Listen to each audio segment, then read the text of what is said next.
invención, modelos de utilidad, empresa, universidad y sociedad. innovación tecnológica. Patentanet. Un programa de la Dirección de Invenciones y Nuevas Tecnologías del Indecopi. Patentanet. Por la señal de Radio Indecopi.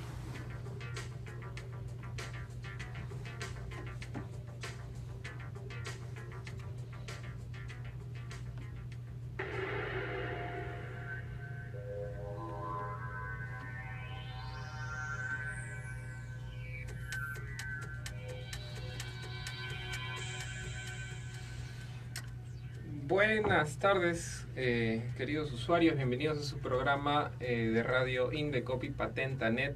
Estamos el día de hoy en una edición especial, aprovechando la oportunidad de que tenemos examinadores de toda Latinoamérica y enviados de la OMPI y de la Oficina Española de Patentes en Indecopi por una situación especial. El Indecopi está realizando el curso de formación regional para examinadores de patentes de países de América Latina, organizado por el Indecopi y la Organización Mundial de la Propiedad Intelectual, con la asistencia de la Oficina Española de Patentes y Marcas, OEPM, y la Oficina Europea de Patentes, EPO. En ese contexto, nosotros hemos convenido invitar a Matías Kolsmanberger. Él es alemán, de la Oficina Europea de Patentes. Muy buenas tardes. Se los presento, Matías. Saludo a nuestros usuarios a la cámara. Muy buenas tardes. Con él vamos a conversar un poco sobre qué es lo que ha venido a hacer él aquí a nuestro querido Indecopi y a quienes han invitado, qué es lo que ha sido el curso, un poco para profundizar qué son los conceptos de novedad, de patentabilidad en América Latina, a nivel mundial, y algunas otras preguntas que pueden ser de interés para ustedes, queridos usuarios. Bienvenido Matías. Hemos hecho un pequeño repaso de los temas que vamos a tratar. Y hablemos primero sobre el curso, este curso de formación de examinadores. Cuéntame, ¿cuál es el objetivo de reunir a diferentes examinadores de diferentes países de la región, Latinoamérica, con examinadores como tú de Europa, o me imagino que ha habido otros invitados también de otros países como España, tal vez México, si es que no me equivoco? Sí. ¿Cuál es el objetivo de reunirnos todos los examinadores? Bueno, el objetivo principal es, como dice el título, la formación de examinadores, porque en Latinoamérica hay oficinas donde los examinadores tienen más experiencia o menos, según el tamaño del país o el nombre de solicitudes que les llegan al año. Un objetivo es entonces formar a examinadores. Un objetivo muy importante también es que los examinadores vean cómo se trabaja en otras oficinas, un intercambio de ideas, un intercambio de formas de trabajo, porque para nosotros los asuntos técnicos son los mismos en todo el mundo, en todas las oficinas, pero como cada oficina trabaja debajo de su propia legislación, las conclusiones a las que se llegan no siempre son los mismos. Sería una suerte de benchmarking, o sea, de cuando se juntan entre examinadores, de comparar cómo le va a una oficina, no solamente en cifras, en cómo evalúan, en cifras, en formación, en procedimientos, sino también cómo evalúan en el fondo técnico. Sí, para aclararnos sobre los hechos técnicos en distintos campos y cómo se trata solicitudes de estos campos técnicos en las distintas oficinas de patentes. ¿Alrededor de qué temas se ha desarrollado este curso? Este curso ha sido especialmente dedicado al campo de la farmacia, porque todos los invitados eran examinadores de patentes de países latinoamericanos que trabajan en el área de la farmacia. Dicho sea de paso, en la mayor parte de países del mundo, me imagino, las solicitudes farmacéuticas son las que tienen mayor cantidad de ingresos a las oficinas de patentes. Al menos en Perú es así, en una proporción desmedida, digamos. ¿Cómo es en otros países de Latinoamérica, en la experiencia que has tenido viendo en esta oportunidad? Bueno, la industria farmacéutica es una industria muy importante. Medicamentos se venden en todos los países, entonces la protección para un nuevo medicamento se necesita en todos los países. Y sobre todo son patentes que se mantienen durante largo plazo, porque el tiempo de desarrollo es largo, la introducción del mercado será ya un tiempo pasado desde la fecha del depósito, y entonces una vez concedida y el medicamento en el mercado, se va a mantener la patente hasta el final, y como normalmente las tasas de mantenimiento aumentan con el tiempo, es una fuente de ingresos, digamos, importante para oficinas de patentes en toda Latinoamérica. Entonces es como fuente de ingreso también. La oficina como tal la debe ver como fuente de ingreso, entonces. ¿Te refieres entonces a la anualidad que pagan las empresas por mantener la vigencia? Una vez concedida la patente se tiene que pagar una anualidad. Si no se paga, la patente no se mantiene.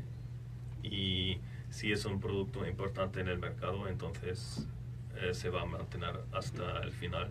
En comparación con otros campos técnicos, por ejemplo, computadores o celulares, donde el cambio del producto en el mercado es mucho más rápido, un medicamento se queda en el mercado durante mucho tiempo.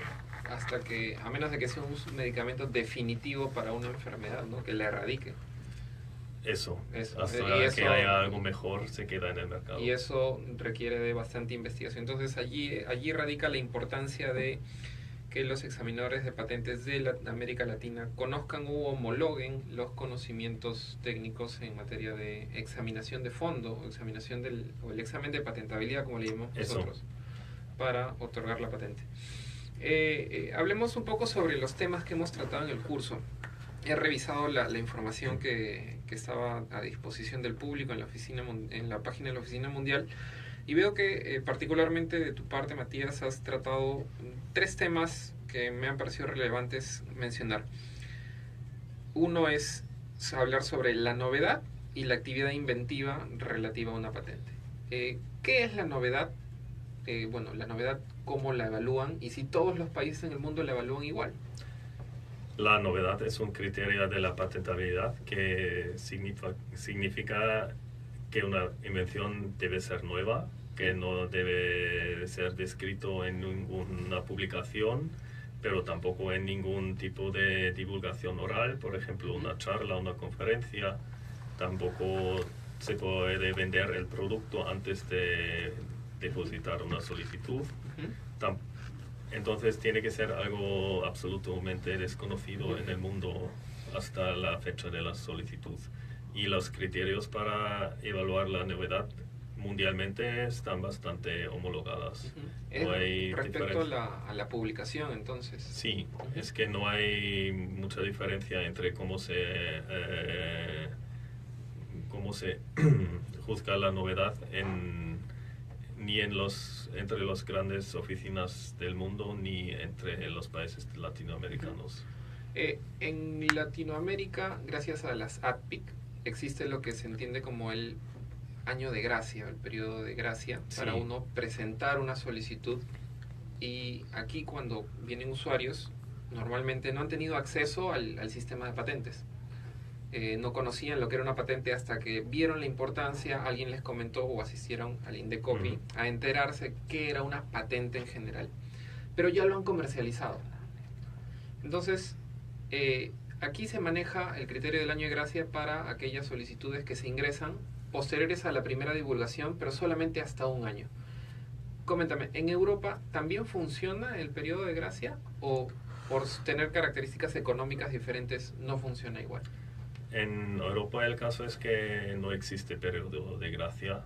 No existe. No existe. Es que históricamente había en algunos países miembros de la Oficina Europea un periodo de gracia, pero se eliminó hace mucho ya y hasta ahora no existe periodo de gracia.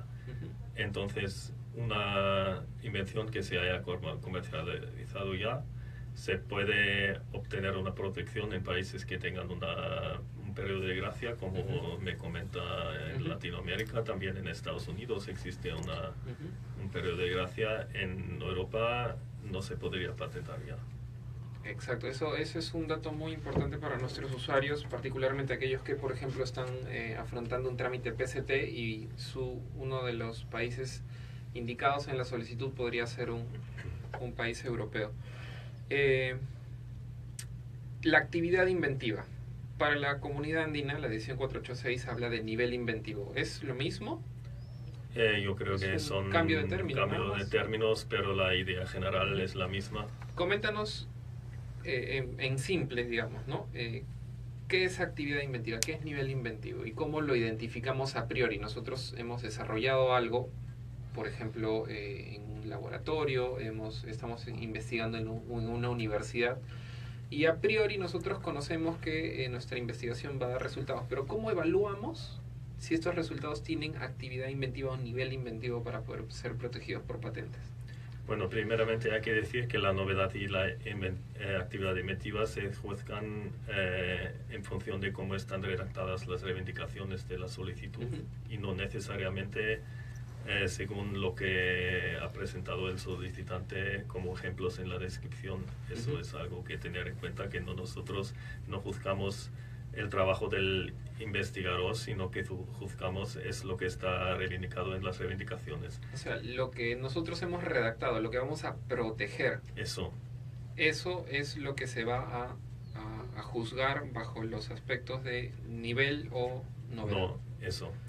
Entonces, de actividad inventiva se habla solamente si las reivindicaciones en este caso son nuevas. Entonces, si existe novedad, porque si no existe novedad no se puede hablar de actividad inventiva. Entonces, primeramente se va a definir si existe novedad. Después se va a buscar un documento que describa un poco más o menos lo mismo y se va a ver cuál es la diferencia que ha aportado esta solicitud al estado de la técnica, que es lo nuevo de esta invención.